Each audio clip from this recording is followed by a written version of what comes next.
एक लड़का साधारण सा दिखने वाला, जो पढ़ाई में औसतन था, मगर धीरे-धीरे जैसे वो 10वीं कक्षा तक पहुँचता है और अपनी पढ़ाई में सुधार कर देता है और 10वीं 2008 साल में फर्स्ट डिवीज़न में पास करता है और साथ ही एक साथ एक साथ पास में बैठे एक मित्र की मदद भी करता है। अब तक सहपाठी से इतनी घनिष्ठ दोस्ती नहीं थी, मगर मगर इस परीक्षा के बाद वो दोनों आज बहुत अच्छे दोस्त हैं। जहाँ ज़रूरत लगती है, एक दूसरे का साथ देते हैं। 10वीं परीक्षा से पहले लड़के ने मेहनत की और अपनी कक्षा का होशियार बच्चा बनता गया। मुझे आज भी याद है वो दिन। मैं और ये भाई साहब स्कूल के बाद कोचिंग जाने के लिए रास्ते में मिले तो थोड़ा मुझे अच्छा नहीं लग रहा था, क्योंकि स्कूल में मेरा इनके साथ झगड़ा हुआ था। हंसी मजाक के चक्कर में मुझे सही से याद नहीं बात हुई थी। हम मिलेंगे और शाम को रास्ते में मिले और साथ कोचिंग भी गए। एक बार कोचिंग जाना शुरू क्या हुआ कि हर जगह साथ जाना शुरू कर दिया। एक बार क्या हुआ था कि एलबी सर ने पढ़ाया नहीं, हम दोनों कहीं जा रहे थे, बारिश का समय था, हम दोनों एक ही साइकिल में घूम-घाम के अपने-अपने घर चले गए। अगले दिन स्कूल में पता चला कि हम दोनों की कोचिंग की कॉपी किताबें कहीं गिर गई हैं। अब हम दोनों बहुत चिंतित थे। इतना जो पढ़ा था वो सब चला गया। रोज की तरह स्कूल गए, फिर कोचिंग गए। वहाँ कुछ देर बाद सर ने बोला, तुम लोग कल कहाँ घूम रहे थे? ये लो तुम लोगों की कॉपी किताबें।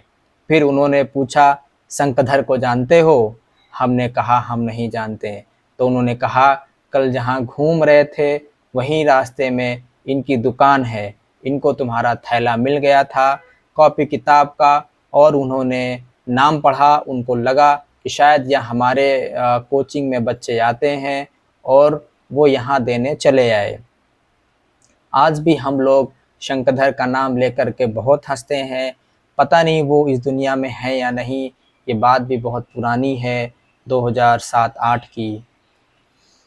एक और किस्सा सुनाता हूँ। वह किस्सा ऐसा है कि हम लोग बारिश के सीज़न में कहीं साथ में एक ही साइकिल में जा रहे थे। तो सीज़न ऐसा था कि कभी धूप, कभी बरसात एकदम से आ रही थी, जा रही थी।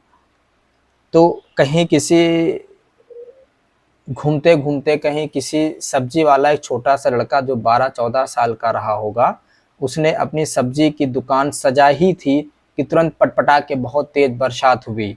उसने इतनी तेज़ से भगवान को बुरा-भला कहा कि भगवानों ऐसा काम करते हैं, गाली दे कर के बोला वो, और अपना फिर से वो सजी दुकान को समेटने लग गया। आज भी हम लोग जब भी कुछ ऐसा हँसी मजाक में बोलना होता है तो ये याद करके बहुत हँसते हैं।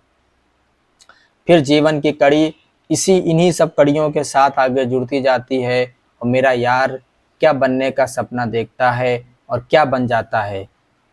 आज वो सरकारी मास्टर है। सरकारी मास्टर बनने के पीछे भी एक कहानी है।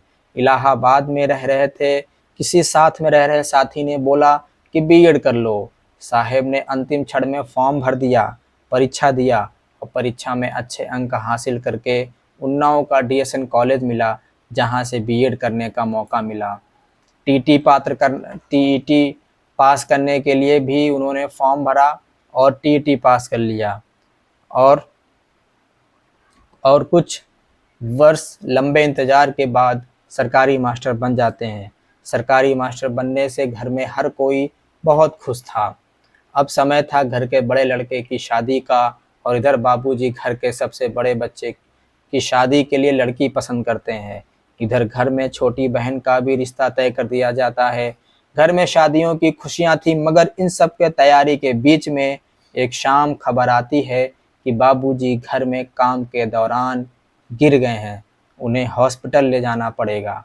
अब बड़ा लड़का नई नई नौकरी करने सीतापुर में था। किसी तरह दोस्तों और पड़ोसियों की मदद से उन्हें हॉस्पिटल ले जाया जाता है। कुछ दिन इलाज से ठीक नहीं हो पाए और स्वर्गवासी हो गए, मगर ये लड़का पिताजी के जाने के बाद अकेला पड़ गया और कई तरह की पारिवारिक मुश्किल झेलते हुए तय दिनांक पर शादी करता है और वो सब करता है जो बाबूजी चाहते थे। मैंने आंटी को देखा था, उनके आँखों में आंसू सूख चुके थे। उनको देखा था, उनको देखकर अच्छा नहीं लगा। एक जोड़ा जो टूट चुका था। लंबे पारिवारिक संघर्ष के बाद छोटी बहन को काम पे लगाया। वैसे तो सुनते सभी हैं, सुनना भी सबको पड़ता है। जो लोग 2 या 2 से अधिक भाई हैं, उनमें सुनने का काम बँट जाता है। मगर इकलौता लड़का, वो भी बड़ा होना, फिर पिताजी का बीच ज़िंदगी में साथ छोड़ जाना। इन्होंने बहुत से लोगों को सुना, माँ की सुनी, पत्नी की सुनी, छोटी बिन ब्याही बहन के बारे में सोचा, ब्याही बहन को सुना, उसके ससुराल पक्ष को भी सुना। समाज, रिश्तेदार, खानदान तो हैं ही जिन्हें भी सुनना होता है। इस लड़के का नाम है राजदीप प्रजापति। 2007 से मेरी इनकी दोस्ती है। कभी भी हमारे बीच में मनमुटाव नहीं हुआ। स्वागत है मेरे दोस्त आज आज के पॉडकास्ट में।